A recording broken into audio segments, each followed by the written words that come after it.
우리 함께 말씀 보도록 하겠습니다. 함께 보실 말씀 우리 히브리서 2장 말씀입니다. 우리가 이 시간 히브리서 2장 10절에서 13절 말씀을 함께 살펴보도록 하겠습니다. 신약성경 354페이지 히브리서 2장 10절에서 13절 말씀입니다. 함께 읽습니다. 시작. 그러므로 만물이 그를 위하고 또한 그로 말미암은 이가 많은 아들들을 이끌어 영광에 들어가게 하시는 일에 그들의 구원의 창시자를 고난을 통하여 온전하게 하심이 합당하도다. 거룩하게 하시는 이와 거룩하게 함을 입은 자들이 다 한 근원에서 난지라. 그러므로 형제라 부르시기를 부끄러워하지 아니하시고 이르시되 내가 주의 이름을 내 형제들에게 선포하고 내가 주를 교회 중에서 찬송하리라 하셨으며 또 다시 내가 그를 의지하리라 하시고 또 다시 볼지어다 나와 및 하나님께서 내게 주신 자녀라 하셨으니. 예, 우리가 이 시간 히브리서 2장 10절에서 13절에 있는 말씀을 우리가 함께 살펴보도록 하겠습니다. 우리가 앞선 본문에서 이 히브리서가 우리에게 히브리서를 통해서 하나님이 우리에게 말씀하시는 것이 우리가 예수 그리스도를 바라봐야 된다. 특별히 죽음의 고난을 받으신 그걸 통해서 영광과 존귀로 관을 쓰신 예수 그리스도를 우리는 더욱더 바라보는 자들이 돼야 된다라는 것들을 가르치셨어요. 그리고 그 가르친 내용을 이제 이어서 그 말씀에 이어서 오늘 본문은 그 예수 그리스도를 바라보는 것이 우리에게 직접적으로 어떤 의미가 있는지를 더욱더 분명하게 말씀하시면서 그 예수 그리스도가 우리를 위하여 죽으심으로 그리고 우리가 예수 그리스도를 바라봄으로 우리에게 주어지는 은혜에 대해서 이 본문은 우리에게 가르치고 있습니다.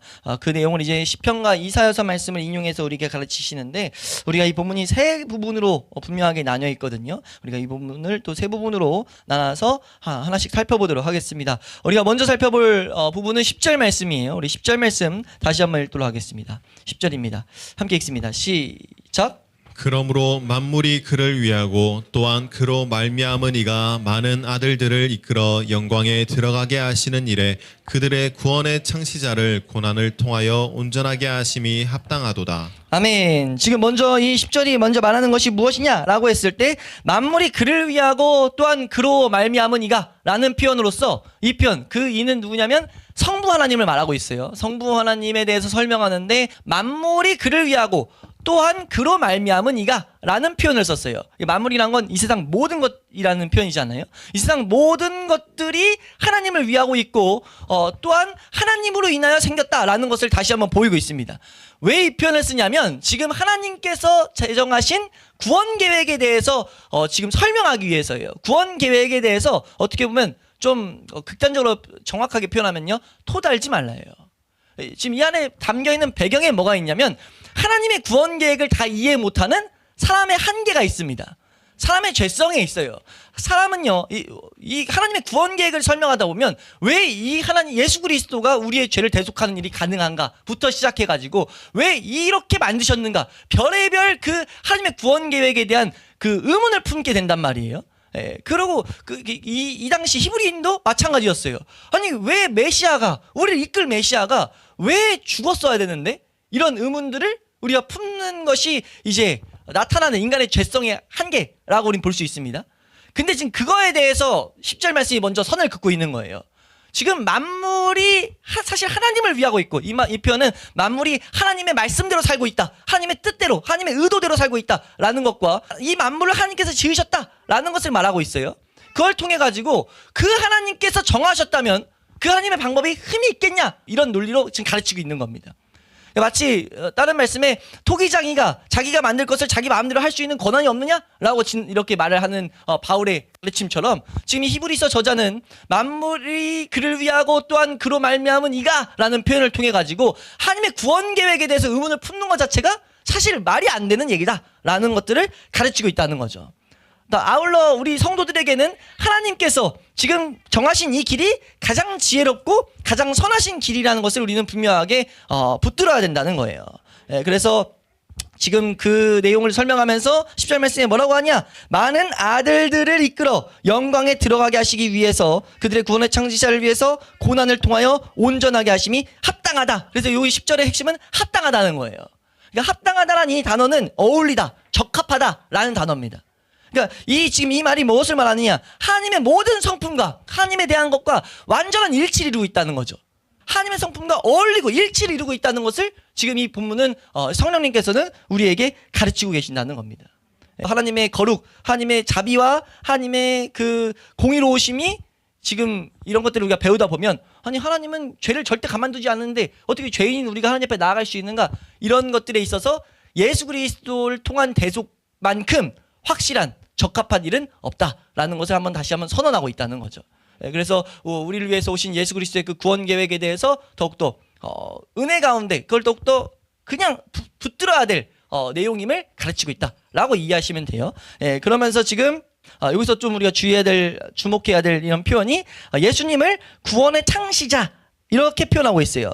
그 영광에 들어가게 하신 이래 그들의 구원의 창시자, 예수 그리스도를 가르치는데 구원의 창시자라는 이 단어, 창시자라는 단어는 성경에 4번만 쓰인 단어입니다. 4번만 쓰인 단어로서 우리 주인 이런 의미가 어느 정도 포함되어 있고 핵심적인 이 단어 자체의 의미는 선구자, 그러니까 인도하는 자, 지도하는 자, 대장 이런 의미를 갖고 있어요. 그래서 신약성경에 이 예수 그리스도를 가리키는 칭호로만 사용되고 있습니다. 그래서 히브리서 12장 2절에서 다시 한 번 더 쓰일 때는 믿음의 주다 이런 표현을 쓰고 사도행전에서는 생명의 임금이다. 우리 임금 되신다. 이런 표현 앞에서 인도하는 이런 표현으로서 지금 이 단어가 쓰이고 있어요. 그래서 예수 그리스도가 우리의 믿음의 주고 생명의 임금이고 특별히 우리의 구원에 있어서 대장 되신다라는 표현으로서 쓰고 있습니다. 구원의 대장 되신다. 이 표현은 무엇이냐면 그러니까 지금 마치 대장이란 이 표현이 이 헬라어에서 쓰일 때는 영웅이란 단어로 쓰입니다. 보통 이 단어 자체가 헬라어 쪽에서 이제 이 단어 쓰일 때는 영웅이 뭐예요? 그러니까 압도적인, 그러니까 무쌍을 펼치는, 그러니까 전쟁 같은 게 났을 때 우리가 전쟁이 이길지 질지 모르고 있는데 우리 편 장수가 나가가지고 뒤에서 막 명령만 하는 게 아니라 앞서 나가가지고 그냥 무쌍을 펼치는 거예요. 막 그냥 둘도 비교할 수 없는 막 무기를 펼쳐서 그냥 단순히 막 대단하다가 아니라 다 무찔러가지고 그냥 전쟁의 승리를 찍어버렸어요. 그래서 전쟁은 이미 이루어지고 있는데 성을 함락을 해버린 거죠. 막 함락해야 될 이루어져야 될 일을 성취해버린 거예요. 그래서 이미 전쟁이 승리가 돼버렸습니다. 그런 것들을 할 때 이제 이 단어 이 아르케우스 해가지고 영웅 이런 표현을 쓰는데 지금 이 구원의 창시자다라고 한 이 단어가 그 단어예요. 그래서 구원에 있어서 대장 되신다. 그러니까 예수 그리스도가 우리의 구원의 대장 되신다라고 말할 때 우리의 구원은요 오직 예수 그리스도가 이뤄놓으신 그 승리라는 것을 우리는 분명하게 바라봐야 된다는 거죠. 예수님이 우리에게 구원을 받아라, 성경이 우리에게 구원을 받아라라고 명령하는 것이 아니라 우리의 앞서서 모든 구원의 길을 완성시켜 놓으셨다라는 것들을 성도는 분명하게 바라봐야 된다는 거예요. 예수님께서 친히 구원만을 그냥 말씀하신 게 아니라 실제로 친히 이 세상에 내려오셨고 고난을 받으셨고 십자가를 지셨고 죽음을 통과하셨어요. 그래가지고 부활하셔서 영광의 자리까지 나아가셨다는 거죠. 그래서 이미 그 승리는 성도에게 보장되어 있다라는 것들을 우리에게 더욱더 보게 하는 표현이다 라고 우리가 이해하시면 돼요. 그래서 여기서 설명하는 게 뭐예요? 그 구원의 창시자에 설명한 표현이 많은 아들들을 이끌어 영광에 들어가게 하시려고. 많은 아들들 성도를 표현하는 거거든요. 성도를 이끌어서 영광에 들어가게 하신 일에 이미 모든 일을 승리로 맞춰 놓으셨다라는 것들을 이 10절이 우리에게 가르치고 있습니다. 그래서 예수님께서 우리가 예수님을 바라볼 때 예수님 홀로 지금 영광에 올라가신 게 아니라 그분을 바라보면서 그분이 우리를 영광으로 이끄시는 일에 이미 완성을 해놓으셨다라는 것들을 성도는 분명하게 바라봐야 된다는 거죠. 그래서 이 본문이 구원의 창시자를 이제 우리에게 보내셨고 그것은 이제 합당하다라고 말하고 있는데 여기서 또 하나 좀 주목해야 될 표현이 그들의 구원의 창시자를 고난을 통하여 온전하게 하셨다라는 이런 표현까지 쓰고 있어요. 고난을 통하여 온전하게 하셨다. 그러니까 여기서 우리가 생각해야 될 것이 구원의 창시자가 예수님이라고 했어요. 예수님을 온전하게 하셨다라고 해버리면 예수님이 그러면 흠이 있었다는 표현입니까? 라고 이렇게 생각할 수 있는데 그게 아니에요. 여기서 지금 가르치는 것은 예수님의 사역이 완전해졌다. 예수님의 사역이 이루어졌다. 이런 표현이에요. 그래서 이 단어 자체가 이 온전하다라고 써있는 이 단어는 완성하다, 성취하다, 이루다, 끝내다 이런 단어입니다. 그래서 누가복음과 사도행전도 이제 한 번씩 쓰이는데 거기서는 마치다라고 번역되고 요한복음에서는 5번 정도 쓰이는데 다 이루다로 쓰여요. 이뤘다, 완전 이뤘다 이런 표현으로 쓰입니다. 그러니까 지금 하나님께서 구원의 창시자를 고난을 받게 한 걸 통해 가지고 하나님의 구원 계획했던 그것이 완성됐다. 그것이 완전하게 이루어졌다. 많은 아들들을 이끄는 일 이거 완성됐다라고 지금 선언하고 있다는 겁니다. 예, 그렇게 완성시켜 놓은 이 일은 지극히 우리에게 어울리고 합당한 일이다. 이걸 성도들은 분명하게 인식하고 알고 있어야 된다는 거죠. 우리가 구원에 대해서, 우리에게 이루어진 구원에 대해서 막연하게 예수님이 우리 죄를 위해 죽었다, 단순하게 알 내용이 아니란 것을 우리 분명하게 기억해야 됩니다. 상세하게 지금 가르치고 있다는 거죠. 예수 그리스도가 우리의 죄를 위해서 어떤 일을 행하셨는지, 예수 그리스도의 죽으심이 우리에게 어떤 의미인지 앞서가신 대장으로서 우리는 바라봐야 된다는 거죠. 우리의 있는 이 구원의 승리를 분명 이뤄놓으신 그분으로서 우리는 바라봐야 된다는 거예요. 예, 그래서 예수님께서 그 고난을 몸소 통과하심으로써 우리의 구원 계획을 성취하셨다, 이뤄놓으셨다라는 것. 머리 대신 예수님께서 먼저 그 십자가의 고난의 길을 통과해서 영광 가운데 들어갔기 때문에 우리가 이 세상에서 고난을 통행하는 건, 우리 성도는 이 세상에서 우리가 성도로 살아갈 때 반드시 따라오는 게 뭡니까? 라고 했을 때 고난이라고 말씀드렸어요. 죄와의 싸움으로 인하여 끊임없이 나타나는 고난, 세상과 어울리지 않아지는 그 과정을 통해서 계속해서 나타나는 고난, 이런 고난들을 바라볼 때 우리가 뭘 봐야 된다는 거예요? 대장 되신 예수 그리스도가 고난을 통해서 영광에 들어갔다라는, 이미 승리해놨다라는 걸 통해서 승리가 돼 있는데 내가 승리가 될까 안 될까 고민할 필요가 없는 거라는 거죠. 내 삶에 있어서 이것이 이루어질까 안 이루어질까 고민할 내용이 아니라는 거예요. 내가 만약 예수 그리스도의 그 구원 계획을 바라보고, 그러니까 하나님을 찾는 과정, 찾는 그 소망 가운데 하나님 말씀하신 예수 그리스도를 붙들고 나아갈 때 우리가 수많은 싸움이 일어나지만 우린 분명히 바라볼 게 무엇이냐? 이미 그 승리는 확정돼 있다는 거예요. 우리가 그것을 붙들고 나아가는 성도가 될 수 있기를 축원합니다.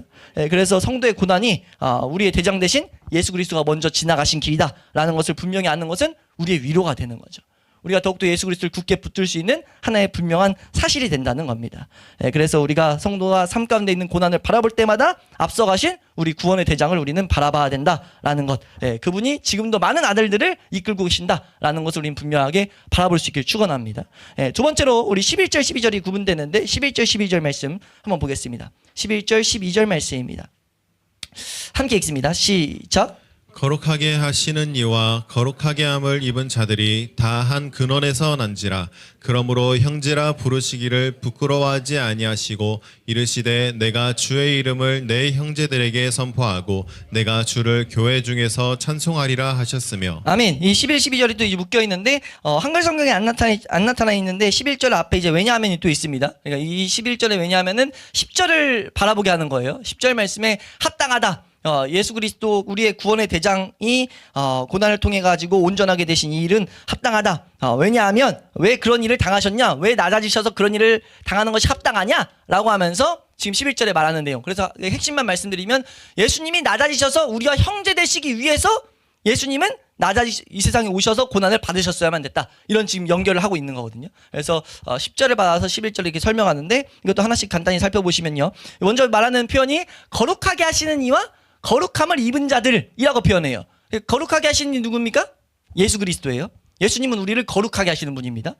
그분이 우리는 거룩함을 받아야 돼요. 절대 우리 스스로 거룩해질 수가 없다는 것을 알아야 됩니다.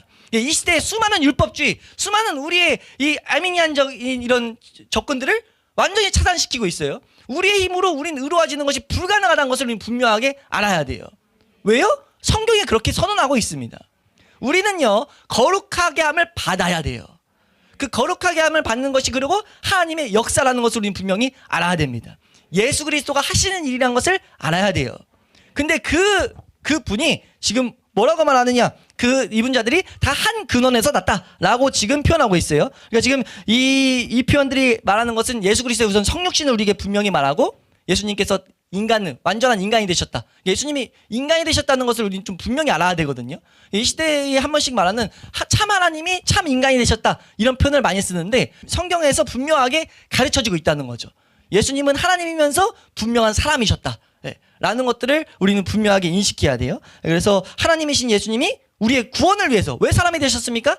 우리의 구원을 위해서 우리의 본성을 취했다. 인간의 연약함을 체휼하셨다.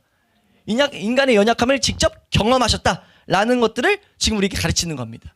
그걸 경험하고 거기서 끝나는 것이 아니라 인간의 모든 죄를 위해서 그 죄의 대가를 친히 담당하셨다라는 것. 그런 표현을 가르치는 게 지금 이 11절에서 우리에게 지금 가르치고 있는, 말하고 있는 내용입니다. 한 근원에서 났다 라고 말하고 있는데, 이 한 근원에서 났다는 이 표현은 예수님의 백성과 한 인간의 본성 안에서 하나가 됐다. 그러니까 머리와 몸 되셨다, 이런 표현. 이게 이제 히브리서 4장에서 이 내용이 확장되는데, 예수님이 그래서 하나님과 우리 사이를 중재하는 그 중보자, 대제사장이 되기에 부족함이 없으셨다.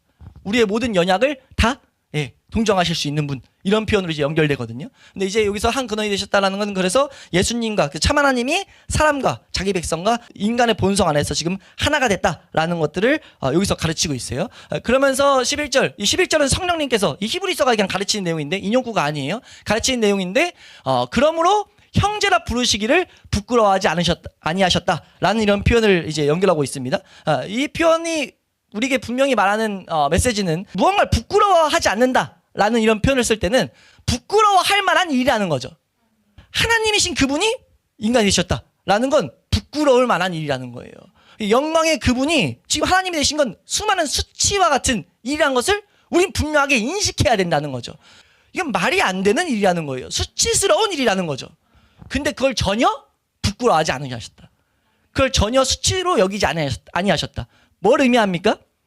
구원을 위해서 하신 일이 얼마나 지금 우리에게 필요한 일이었고, 그 일을 얼마나 기뻐하시면서, 그러니까 이 안에 하나님의 백성을 향한 사랑, 하나님 백성을 향하는 마음, 이게 얼마나 담겨 있는지를 우리는 엿볼 수 있는 하나 이런 표현이라는 거죠.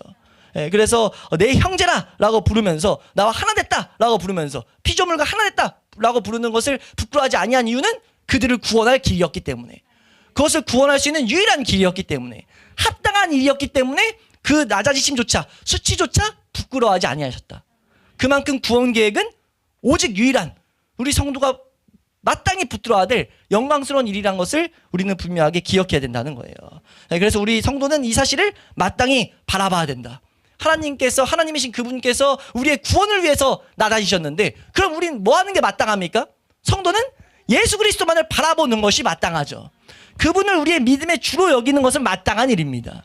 그분만을 붙들고 살아가는 것은, 이건 뭐 이상한 일이 아닌 것을, 마땅한 일인 것을 우리는 잘 새겨놔야 될 줄로 믿습니다. 그래서 그것을 설명하면서 이제 좀 더 그 내용에서 이제 연장해서 12절 말씀에 이제 시편 22편 말씀을 인용하죠. 이르시되 내가 주의 이름을 내 형제들에게 선포하고 내가 주를 교회 중에서 찬송하리라 하셨으며 라고 말하고 있어요. 이건 시편 22편 22절 말씀에 이제 그대로 인용한 건데, 내가 주의 이름을 형제들에게 선포한다 라고 한 이 표현이 어디서 나왔냐면, 고난 가운데 구원을 바라는 가운데 구원이 임했어요. 구원이 임했더니 이제 구원을 주신 하나님을 찬양하는 거죠. 구원을 주신 하나님을 말하고, 우리 하나님은 우리를 구원하시는 분, 우리 가운데 함께 하시고 역사하시는 분, 이 하나님에 대해서 가르치고, 거기서 그치지 않고 그 하나님을 찬양하는 내용입니다. 그러니까 지금 11절에서 말했던 구원 계획을 위해서 지금 수치조차 절대 부끄러워하지 않으셨다라고 한 것에서 확장하는 거죠. 그래서 우리가, 성도가 마땅히 하나님의 구원 계획을 알아가는 것, 우리에게 구원이 필요함을 알아가는 것, 이것이 얼마나 중요한 일인지를 다시 한번 이 히브리서는 우리에게 말하고 있는 거예요. 우리가 그 구원 계획 가운데 우리 뭘 보게 되냐면, 삼위 하나님의 구원 계획을 우리가 붙드는 것, 즉 우리 측면에서 예수 그리스도 아는 지식을 얻게 되는 것, 우리가 오직 예수 그리스도 앞에, 예수 그리스도의 십자가 앞에 나아가게 되는 것, 이 일 가운데 우리 뭘 1차적으로 알게 됩니까? 여기서 말하는 것처럼 주의 이름에 대해서 알게 돼요. 하나님에 대해서 알게 된다는 거죠. 하나님을 알 수 있는 오직 유일한 길은 예수 그리스도밖에 없습니다. 요한복음에서 계속 말하죠. 예수 그리스도, 우리가 하나님을 볼 수 없지만 예수 그리스도 안에서 하나님이 나타나셨다고. 지금 그걸 또 가르치는 겁니다. 예수 그리스도를 우리가 알게 됐을 때, 예수 그리스도 앞에 나아가게 됐을 때, 우리가 비로소 그곳에서만 하나님에 대한 지식을 얻게 된다는 거예요. 예수 그리스도가 하나님을 가르치셔야 우리 하나님을 올바로 알 수 있습니다. 왜 우리가 하나님을 찾는데 하나님을 모릅니까? 왜 우리가 이 세상에서 하나님을 더욱더 간구하는데 하나님을 제대로 깨닫지 못하죠? 하나님을 깨달을 수 있는 오직 유일한 길은 예수 그리스도 안에서만 가능하기 때문이에요. 내가 예수 그리스도 안으로 들어가지 않는 이상, 예수 그리스도를 더욱더 알아가지 않는 이상 하나님 아는 것은 불가능합니다. 반대로 우리가 예수 그리스도 알아가면 그 가운데 하나님을 알게 되는 놀라운 은혜가 담겨 있다는 것을 우린 분명히 아는 자들이 돼야 돼요. 거기서 그치지 않고 예수 그리스도가 뭐 말합니까? 하나님을 찬송한다. 보통 하나님을 찬송하는 것은요, 하나님의 일이 성취될 때예요. 그러니까 구원 계획 가운데는요, 하나님의 영광이 나타나고 하나님을 마땅히 찬송하지 않을 수 없는 상태가 된다는 거죠. 그러니까 우리 성도, 우리 교회는요, 이 세상에서 다른 것을 찬양하는 게 아니라 하나님께서 나에게 뭘 주셨대, 하나님이 나에게 뭘 해주셨대, 뭘 나에게 위로해 주셨대, 이런 것들 마땅히 찬양해도 될 내용이죠. 감사해도 될 내용이에요. 근데 본질은 아닙니다. 성도가 마땅히 하나님을 찬양할 수 있는 가장 본질적인 내용은요, 나를 어디서 건지셨는가예요. 나에게 어떤 일을 행하셨는가입니다. 그것을 알고 찬송하는 자리에 예수 그리스도와 함께 계셔요. 지금 이 12절의 표현은요, 다 미래형입니다. 그러니까 예수 그리스도가 계속해서 가르치시고 계속해서 선포하시고 계속해서 찬양하신다는 겁니다. 어디서요? 주의 형제들 가운데. 형제들이 어디입니까? 한 근원에서 난 자, 성부 하나님의 그 계획 가운데 있는 자. 예수 그리스도도 성부 하나님의 계획 가운데 있었고, 성도들도 구원 계획을 바라보는 자는 다 한 근원, 성부 하나님의 그 계획 가운데 나온 자들이에요. 그 자들은 예수 그리스도를 통하여 하나님을 알게 되고 그 가운데 하나님을 찬송하게 되는, 하나님을 찬양할 수밖에 없게 되는 놀라운 은혜들을 이 세상에서 경험하게 된다는 겁니다. 지금 그것을 우리에게 히브리서 11절, 12절이 우리에게 가르치고 있다. 네, 그래서 예수님께서는 지금도 교회 가운데서 자기 백성과 함께 하시고 하나님께로 자기 백성을 인도하고 계신다라는 것들을 우리는 잘 기억할 수 있길 축원합니다. 이 본문에서 이 세 번째로 살펴볼 부분이 13절 말씀이죠. 13절 말씀 구분돼서 또 하나 인용하고 있는데, 지금 이게 다 작은 단락이에요. 10절에서 13절은 하나로 묶여있긴 합니다. 그래서 구원의 창시자가 우리에게 있는데 구원의 창시자를 바라보는 일이 얼마나 마땅한지를 계속 가르치는 거예요. 우리의 구원의 창시자 예수 그리스도를 바라보는 일, 9절에 설명했던 우리 성도는 예수님을 보는데 그게 얼마나 복된 일인지, 마땅히 힘써야 될 일인지를 계속해서 우리에게 가르치고 있다는 겁니다. 13절 말씀 한번 읽겠습니다. 13절입니다. 시작.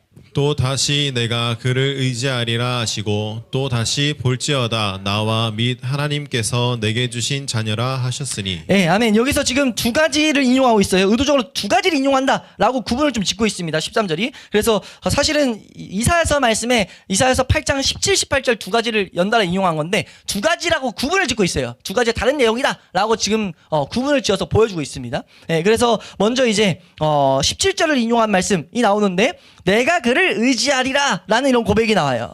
지금 이 표현 자체가 이제 말하는 것을 살펴보기 전에 먼저 지금 성령님이 뭐 하는 거냐면, 이 표현 자체를 통해서 지금 예수님이 참으로 사람 되셨다라는 걸 다시 한번 또 강조하고 있습니다. 예수님이 참으로 사람 되셨다는 것을 우린 분명히 알아야 돼요. 그분의 낮아지심을 우린 분명하게 주목해야 됩니다. 왜냐하면 하나님이 하나님을 의지할 필요가 없거든요. 하나님은 그 자체로 완전하신 분인데 그분이 하나님을 의지한다 이런 표현이 나올 필요가 없거든요. 근데 지금 예수님께서 하나님을 의지하셨다라는 표현을 했을 때 예수님은 참으로 사람, 연약한 자리로 내려오셨다라는 것들을 분명하게 가르치고 있다는 거예요. 뭐 하기 위해서요? 우리의 대장 되시기 위해서. 대장은 우리가 따라가야 될 분, 우리의 인도자 되시기 위해서, 우리의 모든 연약을 동정하시는 분이 되시기 위해서 참으로 사람 되셨다. 예수 그리스도 그래서 바라보는 것은 우리 편에서 마땅히 할 수 있는 일이고 마땅히 할 수 있도록 은혜를 주신 길이다라는 것들을 우린 분명하게 알아야 된다는 거죠. 근데 그 예수 그리스도께서 뭘 하셨냐라고 했을 때 내가 그를 의지했다, 내가 하나님만을 의지했다라는 이런 표현을 지금 하고 있어요. 실제로 예수님은 이 땅에 계신 동안 하나님을 실제로 계속 의지했습니다. 광야에서 시험 받을 때도 하나님만 의지했고 아버지를 의지했고, 겟세마네 동산에서도 아버지를 의지했고, 십자가 위에서도 아버지를 의지했고, 모든 걸음 가운데 아버지만을 의지했어요. 하나님만을 바라봤죠. 그게 어떻게 나타납니까? 하나님의 뜻, 하나님의 말씀을 이루시기 위해서 걸은 장면으로 나타나요. 그러니까 하나님만을 의지한다, 마음으로 의지한다라고 하는 건 의지가 사실 우리를 스스로 얼마든지 속일 수 있죠. 하나님만을 의지한다는 것은요, 하나님의 뜻, 하나님 말씀대로 살아간다는 거예요. 그러니까 하나님의 말씀대로 살아가는 그 걸음들을 예수님께서 실제로 보이셨다는 것을 우리는 알아야 된다는 거죠. 하늘과 땅을 지으시고 만물을 붙드신 하나님의 아들께서 이 세상에 오셔가지고 죄가 없으신, 그래도 그 자체로도 분명히 하나님의 본성을 취하고 계신 그분이 본을 보이셨는데 어떤 본을 보이셨습니까? 이건 본을 보이신 거거든요. 우리를 위해서 본을 보이셨다고요. 어떤 본입니까? 하나님만을 의지해야 된다는, 우리가 하나님만을 의지하는 게 얼마나 복인지를 친히 가르치셨다는 겁니다. 이것이 성도가 걸어가야 될 믿음의 길이라는 것을 우리에게 가르치신다는 거죠. 히브리서 12장 2절에 아까 이 아르키고스라는 이 창시자라는 단어가 또 쓰였다고 했는데, 거기서 이 표현을 뭐라고 합니까? 12장 2절 말씀 한번 보시면요. 히브리서 12장 2절 함께 읽습니다. 시작. 믿음의 주요 또 온전하게 하시는 이인 예수를 바라보자. 그는 그 앞에 있는 기쁨을 위하여 십자가를 참으사 부끄러움을 개의치 아니하시더니 하나님 보좌 우편에 앉으셨느니라. 아멘. 지금 여기서 말하는 게 뭡니까? 믿음의 주요, 여기서 주라는 단어가 창시자라는 단어예요. 믿음의 본 되시는, 믿음의 인도자, 믿음의 대장 되시는 그분이 어떻게 하셨습니까? 라고 했을 때 그분은 하나님만을 의지하셨죠. 우리가 이 세상에서 하나님을 의지하는 것은 하나님 말씀대로 걸어가는 것은 마땅한 길이란 것을 우리는 절대 놓치지 않을 수 있기를 축원합니다. 이거는 뭐 선택지가 아니라 필수적인 일이란 것을 우리는 분명하게 알아야 된다는 거예요. 예, 우리가 믿음의 경주를 달려야 되는데 그 경주를 달릴 때 이 일에 있어서 예수님께서 이미 다 그 길을 완성해 두셨다는 것을 우리가 붙들고 그분을 따라갈 때 우리가 그분의 모습처럼 하나님을 의지하며 걸어가는 것이 우리가 마땅히 우리가 있어야 될 모습이다라는 것을 지금 첫 번째 인용구를 통해서 가르치고 있죠. 그러니까 우리 성도로 하여금 지금 이 히브리서에서 주는 위로, 히브리서 그 당시 사람들이 예수 그리스도를 믿는 일이 지금 잘한 건가 못한 건가 막 이런 고민할 때 하나님 말씀하신 거 맞잖아. 우리 1장을 통해서 구약에 예언된 그분 맞잖아.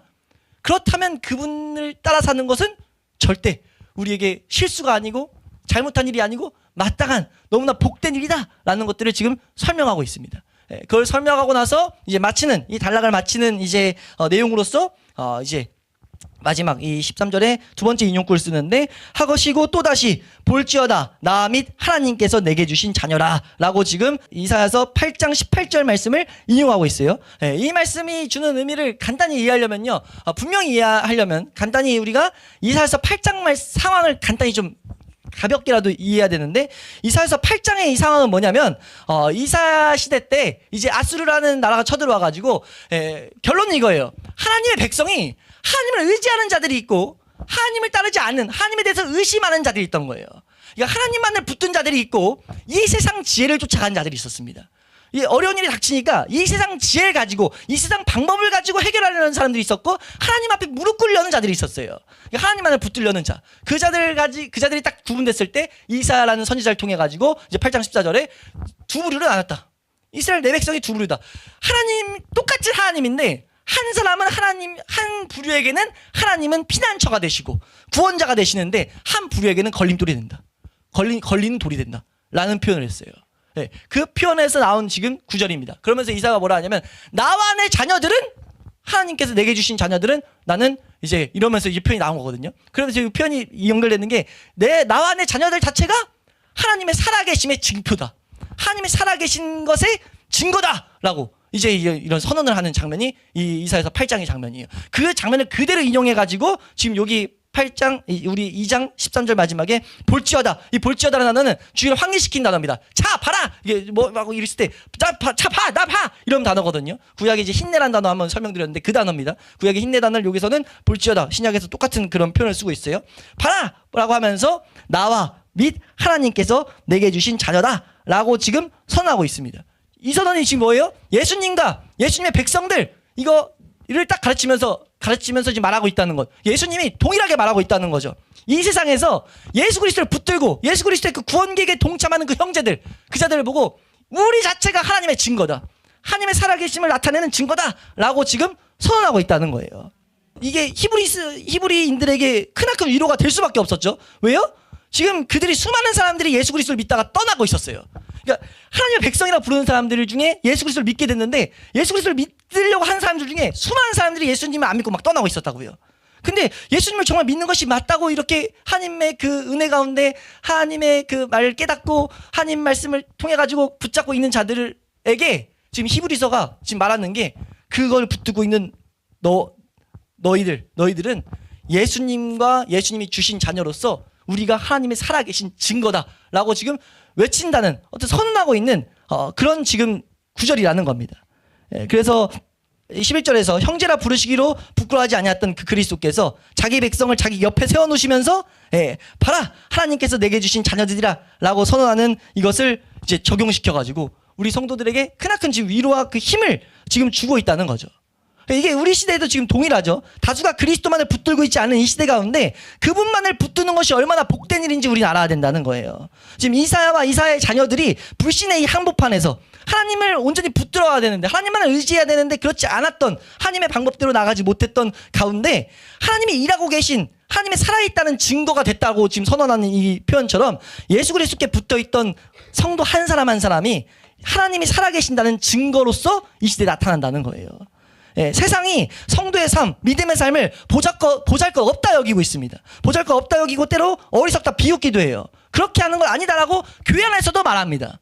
근데 그것이 아니라 예수님께서 뭐라고 하냐? 그런 성도들, 하나님만 의지하는, 하나님 말씀 안에서 구원 계획을 바라보고 그 하나님의 계획 가운데만 있는 그 성도들 딱 불러가지고 자기 곁에 세우시고 뭐라고 말씀하신다는 거예요? 봐라, 나와 하나님께서 내게 주신 자녀다 라고 지금 말씀하신다는 거죠. 예, 그래서 그리스도의 본을 따라 걷는 그 삶 자체가 이 시대에서 그런 성도의 삶 자체가 하나님의 살아계심을 나타내는 증거가 된다. 예수 그리스도가 보증해서 선언하는, 예, 그것들을 우리가 잘 바라봄으로 쭉 앞에서 말했던 예수 그리스도의 그 삼위 하나님의 구원 계획, 예수 그리스도가 이뤄놓으신 그 구원의 은혜, 그것을 알아가기 위해서 다른 박질하는 그 삶이 얼마나 복된 것인지 우리가 아는, 그것을 깨닫는 그런 은혜가 우리 모두에게 있을 수 있기를 주의 이름으로 축원합니다.